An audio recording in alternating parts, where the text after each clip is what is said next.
तहरीक इंसाफ का सर्टिफिकेट देने वालों को पीटीआई उम्मीदवार करार दिया जाए। जस्टिस याया अफरीदी का अलग से मुख्तसर फैसला।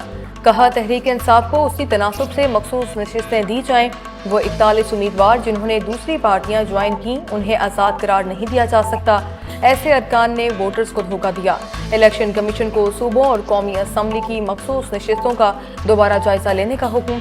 जस्टिस याया अफरीदी ने सुन्नी इत्तेहाद कौंसिल की मखसूस नशिस्तों से मुतालिक दरख्वास्त मुस्तरद कर दी।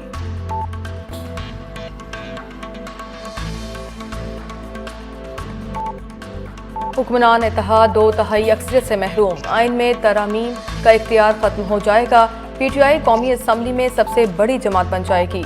कौमी असम्बली में सुन्नी इत्तेहाद कौंसिल के अरकान की तादाद 84। पीटीआई के हमायत याफ्ता 8 आज़ाद अरकान भी कौमी असम्बली में मौजूद। पीटीआई के हमायत याफ्ता MNAs की मजमूई तादाद 92, खवातीन की 20 और 4 अक़लियती नशिस्तें पीटीआई को मिलने की तवक्को। मजमूई तादाद 116 तक पहुँचने का इम्कान। मुस्लिम लीग नून के 160 नशिस्तों के साथ दूसरी पोजीशन। पीपल्स पार्टी 68 नशिस्तों की साथ तीसरी बड़ी जमात बन गई। पंजाब, खैबर पख्तूनख्वा और सिंध असम्बली में भी पीटीआई की नशिस्तें बढ़ जाएंगी। मरकज या किसी सूबे में तहरीक इंसाफ की हुकूमत बनने का इम्कान नहीं।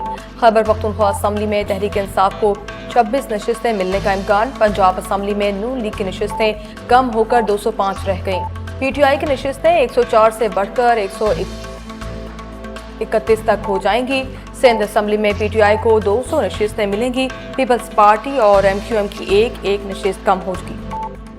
इलेक्शन तहरीक इंसाफ का chief election commissioner Sikandar Sultan Raja के इस्तीफे का मुतालबा। सूबाई इलेक्शन कमिश्नर्स को भी ओहदे छोड़ने का कह दिया। चेयरमैन बैरिस्टर गोहर ने कहा, इलेक्शन कमीशन अदालती फैसले पर फौरी अमल दरामद करे। आइन में अपनी मर्जी की तरमीम का रास्ता रोक दिया गया। अपोजिशन लीडर उमर अयूब ने कहा, सुप्रीम कोर्ट के फैसले से इलेक्शन कमीशन का तासुब वाज़े हो गया। शिबली फराज की फॉर्म 47 के जरिए छीनी गई सीटें भी वापस करने की डिमांड।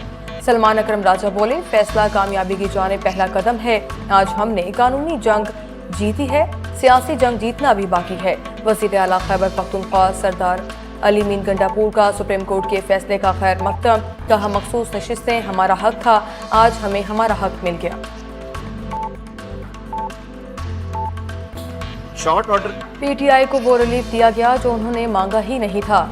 हुकूमत का सख्त रद्द-ए-अमल। वफाकी वज़ीर कानून आज़म नज़ीर तारड़ ने सुप्रीम कोर्ट का फैसला मुबहम और अफसोसनाक करार दे दिया।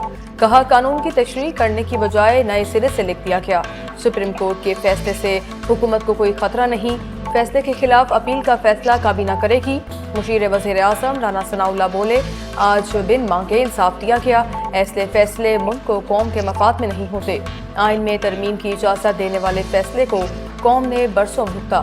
वज़ीर इत्तलात पंजाब आसमा बुखारी ने अपने बयान में कहा, मुबारक हो, ज़ाती पसंद, बचपन की मोहब्बत और क्रश जीत गया। लाडले की जय हो। सारा मुल्क इन दहशतगर्दों की डिक्टेशन और फसाद के हवाले कर दो। केस सुन्नी तहरीक का था, रिलीफ तहरीक फसाद को मिल गया। नून लीग का फैसले के खिलाफ इस्लामाबाद में एहतजाज। कारकुनों ने टायर जलाकर मरी एक्सप्रेस वे को ट्रैफिक के लिए बंद कर दिया। सुप्रीम कोर्ट के फैसले के खिलाफ नारेबाजी।